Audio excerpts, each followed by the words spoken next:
Good morning. It is Thursday, February the 18th, and this is The Drill.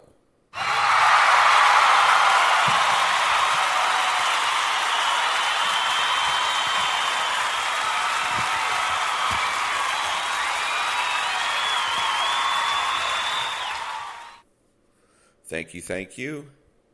The prayer of the day. Let's see here. Anyways, I've heard the desire of the humble, and I will prepare your heart and cause my ear to hear. I am great and mighty in power, and I will lift up the humble, but I will cast the wicked down to the ground. The highway of the upright avoids evil, and those who guard their ways preserve their lives. Pride goes before destruction, and a haughty spirit before a fall. But how much better it is to be lowly in spirit, for I will instruct the humble in the way they should go. I will prosper them and bless the one who trusts only in me. You who are younger, submit yourself to your elders and clothe yourselves with humility toward one another. For I will oppose the proud, but I will show favor to the humble. Humble yourself under my mighty hand, and I will lift you up in due time. Father, in humility and submission I stand before you.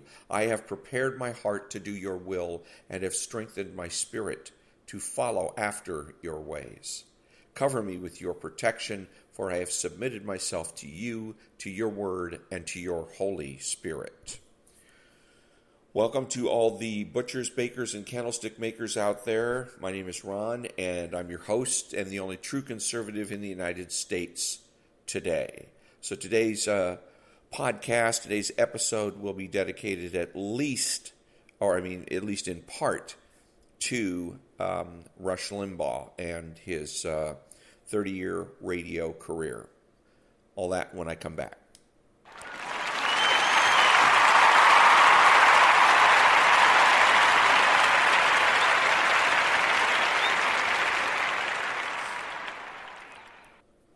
Thank you. I got the news yesterday morning as I tuned into Rush Limbaugh and heard a woman's voice, and I thought, wow, this is an interesting guest host. I'd never heard a woman guest host his show before. And then, of course, come to realize that it was his wife and that she was the bearer, unfortunately, of bad news, that Rush had passed away.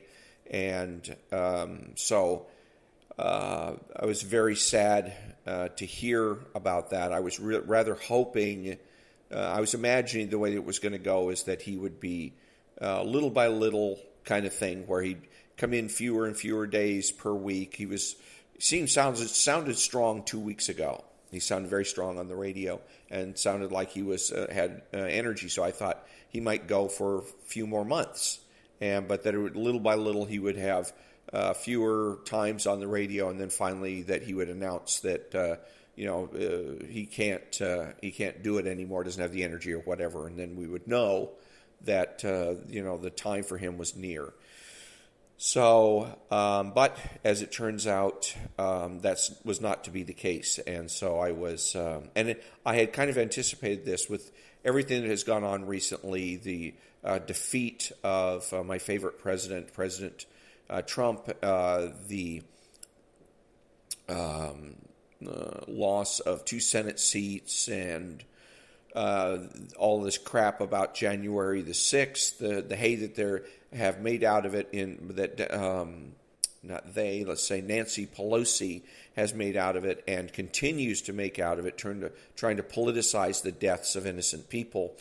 And then I realized that we would soon lose Rush Limbaugh, and I was very, very depressed about that because it just seems like one blow after another. And who is it that is going to fill his shoes? And I've asked on my podcast the same thing about President Trump. Who's next? It's not just about President Trump. It's not just about Rush Limbaugh. It's about who comes after them. If we are going to continue to enjoy the advantages, if you will, that President Trump and Rush Limbaugh have bestowed upon us. They have changed the communications landscape in so many different ways and in so many fundamentally different ways that who's next is the question. Who is going to carry the torch, be the standard bearer to represent the butchers, the bakers, and the candlestick makers in this country? So we'll have to wait and see. But there's big shoes to fill. His passing leaves a big void in my life, and I honestly and deeply grieve the loss of Rush Limbaugh. I first listened to Rush Limbaugh, started listening in 1989. I was in the Air Force, United States Air Force. I was a staff sergeant, and I had just made it to Kelly Air Force Base in Texas. And I had come to that base from a 3-year tour in what was then West Germany. And the individual that I was going to supervise, a two-striper named Rodney, was telling me, he said, you got to listen to this guy Rush. He said, it's just unbelievable, and he couldn't really even bother to, he couldn't really synopsize or describe. That was one of the compelling reasons why I started listening to Rush, is because this guy was really excited about him, but couldn't even really describe his show. And I thought, wow, I guess I'm going to have to listen to this guy and find out what he's all about. And I've been a regular listener ever since. One of the things that I was glad to hear yesterday, that people were very respectful. I was anticipating a lot more negativity and from the usual sources, but it was kept to a minimum. There's a couple of people, conservative people, by the way, that were sharing negative, guess what so-and-so is saying kind of things. And I'd put on their tweets, I'd say, this isn't the time for that. If we're going to go into and discuss, negativity, any negativity surrounding Rush Limbaugh, save it for later. Right now is the time to honor Rush Limbaugh and honor what it is that he brought to us and what it is that he stood for. He had a 3-part career in terms of his syndicated show, and I refer to it as, and also centers around his addiction. People have forgotten, and I remind people on Twitter that one of the things to admire about Rush was his sobriety, was the fact that he was clean and finished his life clean, that he was an addict, that he very quickly and promptly sought treatment for his addiction, and that he remained dedicated to staying clean and sober for the rest of his life. But that addiction is what is one of the hallmarks of his career, a reference point, if you will, because he is on his 30-year journey in syndication. He had the pre-addiction episodes, the addiction episodes, and the post-addiction episodes, and they were all very different from each other. They were dramatically different. When I was first listening to Rush Limbaugh, he, although I didn't realize at the time, was treating the left exactly the way they should have been treated. That was Rush Limbaugh and the Rush Limbaugh show at his and at its best. He was mocking the left. He was laughing at the left. And that's exactly what it is that they deserved at the time and that they still deserve. And he would use, he had his update themes, and he had parodies of various sorts. And he was, again, truly the guy that was having more fun than a human being should be allowed to have. He was, again, skewering the left and having a lot of fun doing it, laughing, smiling, having a great time. And that's what made his show so attractive and so entertaining. He brought home serious messages, but it did it in a very entertaining way. And he did that for a number of years. Then he got to the point where it was after I'd left the service, and I was listening, and I would notice that he didn't have the update themes. He didn't have he was very grim. He was throwing temper tantrums on the air on a daily basis. I'm sick of this. I'm tired of that. And it was frightening. It really was, because it was a different person, a different personality that was on the air than what I and everyone else was used to hearing. Also, his voice started to change. He would speak in deeper tones. He would start sound like he was trying to force his voice down into a lower register. And when people would email him or otherwise contact him and comment on the fact that his voice was changing or that he had changed his voice, he would become irritable, annoyed. He would snap at people. He would bark. He would, no, I'm not. You better start listening. I mean, it was, again, really scary to listen to it.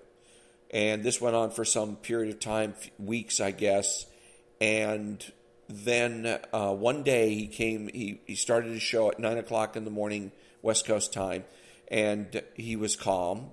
And he explained in a very calm tone of voice that he was addicted to OxyContin, a painkiller, and that he needed to take a month off to get treatment for the addiction. And so he did. He took the month off. He came back, but his show was never the same after that. Never, ever the same. Better. He wasn't barking at people and snapping at people and all that, but he was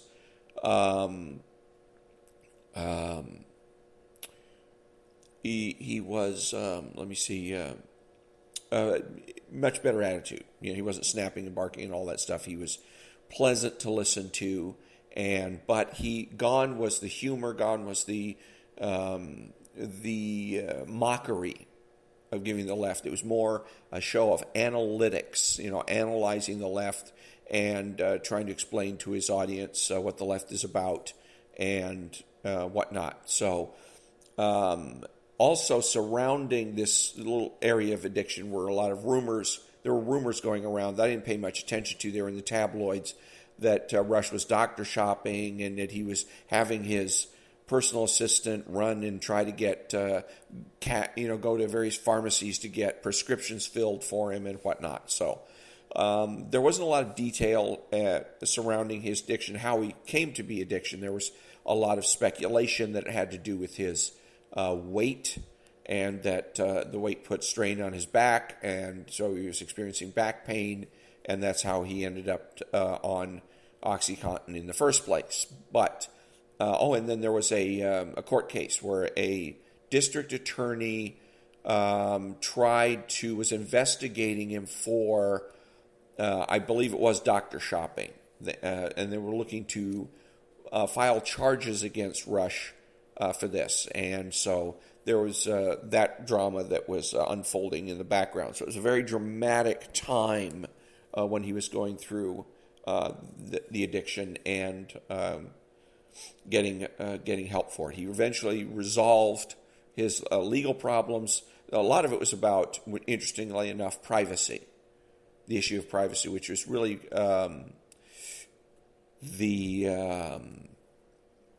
really compelling from the standpoint that the issue, of course, of abortion is always paramount with conservatism and with Rush Limbaugh, and the issue of privacy. And Rush had many times said there's no such thing as the right to privacy in the Constitution. And he's absolutely correct about that. But it's not just privacy-wise. Is the issue is expectation. Is there a reasonable or not expectation of privacy in any given situation? So he is right from that standpoint. But anyways, the district attorney wanting to get his medical records and Rush resisting because of his reasonable expectations of privacy, and I believe that was resolved in his favor, and that he either made a deal or just wasn't prosecuted. They eventually dropped the charges or whatever. So there was, but the whole thing is that this was pivotal because, again, ever after this, his show was different. His show was never the same, and in my humble opinion, if there is such a thing, never as good as it was pre-addiction. So it was still a good show. It was, again, but more serious. He was not as off the cuff or as flip or as mocking, sarcastic, etc., as he used to be. But that was what the left deserved. He later on said himself that he thinks that his show, Post-Addiction, he didn't refer to it that way, I do, but Post-Addiction was better than his show Pre-Addiction, and I disagree strongly with that. So I have had my disagreements with things that he has said on the radio. I don't think that his analysis of things, political and otherwise, was deep enough. It was rather on the shallow side. Now, this is the habit of all talk show hosts except me, is that they have a tendency to be rather shallow in their analysis, whether it's Rush Limbaugh or Hugh Hewitt or anyone else that's on the radio. They have a tendency to be shallow. And they have a tendency to use circular reasoning. I hate abortion because I'm a conservative, and I'm a conservative because I hate abortion. And that doesn't go anywhere. It doesn't work. It's that dog doesn't hunt in the long run. So, but his analysis had a tendency to be on the shallow side. But when he hit it on the button, he hit it on the button, and I would say so. And I have been critical of him. I remember one episode in which I said I'm schooling Rush Limbaugh, and I got some criticism from one of his listeners about that, but I stand by it. Again, what he should have done was, and all other broadcasters, is spending time listening to their broadcast. And I think that will make for a better show. It'll change more often, but it'll still, I think, in the end, be a higher quality show. In any case, and the other thing that changed for me about Rush Limbaugh was I was very highly critical of him, and very highly critical of a lot of other talk show hosts. And to lately, Hugh Hewitt, but Hugh Hewitt deserves it more because he's, again, trying to pretend that he's a news broadcaster instead of being a conservative talk show host. But I started realizing that if I'm going to answer the question about influence and how I was, or if I was influenced by broadcasters, by talk show hosts, I have to admit that I was. And that I was influenced in a overall positive way. That the details, we have differences, but that I have been influenced positively by Rush Limbaugh in particular, Sean Hannity as well, everyone else to lesser degrees. So I changed my attitude, and I also changed my broadcast in that I wasn't spending as much time with sharp criticisms of Rush Limbaugh, Sean Hannity at all. And so I wanted to spend more time just talking about the same issues they're talking about, but try to bring depth to the conversation. So, but again, I'm going to miss Rush Limbaugh, and if this is a bittersweet moment, the only thing is that we can all say we saw it coming, and that Rush Limbaugh had the opportunity to say goodbye. I don't know that he did so in so many words, but again, he did so in general or in the overall, and so as everyone else has said, that he is going to be missed. That's a big pair of shoes to fill, and it is a very large void in my life and the lives of millions of people around the world. Back in a minute.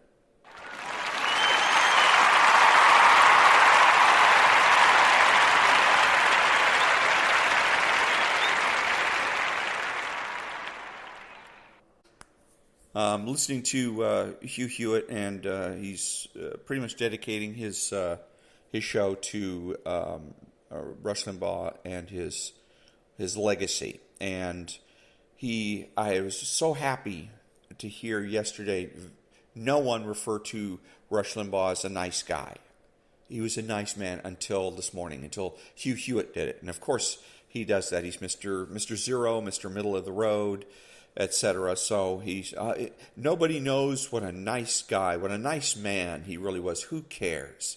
The worst send-off in the world is to say that somebody was a nice person, man or woman. Dogs get a better send-off than that. So, but it's because conservatives have been intimidated and brainwashed by the left. In this particular case, brainwashed to believe that it's important to be nice. Because that's one of the mottos, if you will, of the left, is they say it is nice to be important, but important to be nice. Well, that's an interesting little metaphor. It has a nice ring to it. It is, but in essence, it is bad poetry. It's nice to be nice. It's important to be important, and being important is about being productive. And that's what Rush Limbaugh was. He was productive. He has his own network, the EIB network, and so there are him and Sean Hannity and all of these other conservative people appear on this network. He was going in the right direction. If you think that the conservatives in this country are getting short shrift in the media, then the most obvious solution is to create a platform, create a place for those conservatives to express themselves. And so Rush Limbaugh created and expanded the EIB network. I mean, he's always had the EIB network, but he expanded it. So now it's,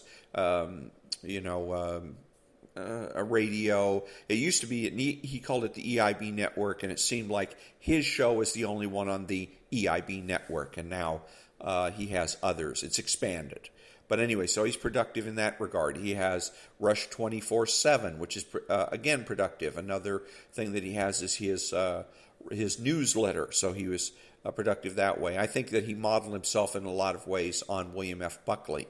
Rush once, when William F. Buckley passed away, Buckley described him as a nice guy, and I thought, again, what a weak, how weak, because Buckley was hugely productive. He wrote novels. He was sitting on the board of Merriam-Webster's dictionary. He was a publisher, published a magazine called the National Review, and he had his own television show. And so it went on and on. He was an impressively productive guy.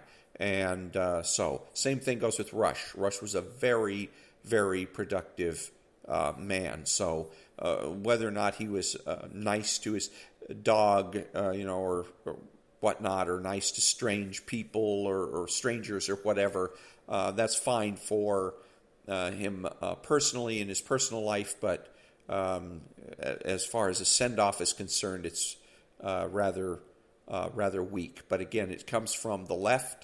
And a lot of people that are not only faux, that are faux Christians, that are false Christians, that think that they are, they like to use Christianity on the left as a weapon. There's nothing that the left won't use as a weapon.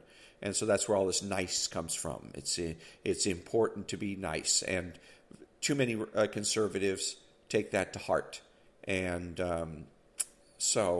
again, Rush was much more than a nice guy, and that has to be remembered. He was his legacy is far and wide. The other thing I wanted to say about that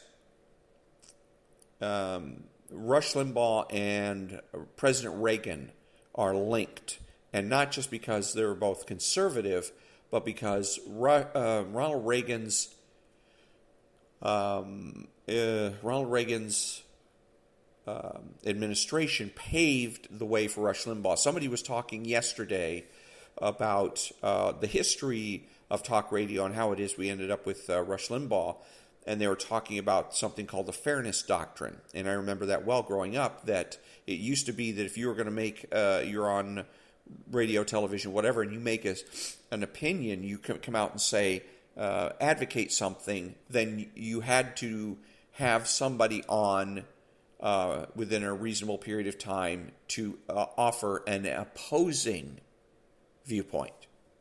So in that kind of a format, Rush Limbaugh style talk radio is not possible. You can't do that. Because you'd have to have basically the Rush Limbaugh, Jesse Jackson show kind of thing. And Rush would say his thing, and then Jesse Jackson would have his thing, and the show would not make any sense, not from an intellectual or from an entertainment standpoint. So when Ronald Reagan came into office, one of the things that went by the wayside was the fairness doctrine. So it's wide open. Now you can come out and you can speak your piece, speak your mind, say your opinions without having to quick get somebody else of an opposing viewpoint on the air to offer their opinion. And so that paved the way for Rush Limbaugh and the rest of talk radio. So Rush owes Ronald Reagan a big debt of gratitude, him and his show, for laying the groundwork to make his show possible. And we all do. I don't know how it would have worked, fairness doctrine in terms of podcasts, whether or not in podcasts people would be expected to, again, offer opposing viewpoints. But certainly in terms of broadcasting, Ronald Reagan paved the way for every right or left-wing. KPFK is a solid left-wing talk show. And it's, as far as I'm concerned, the way out kooky left. But still, they don't have to balance themselves with Rush Limbaugh or somebody of that nature. So Ronald Reagan paved the way and made things easier for, made it possible, not even easier, it just made it possible for Rush Limbaugh and the rest to exist.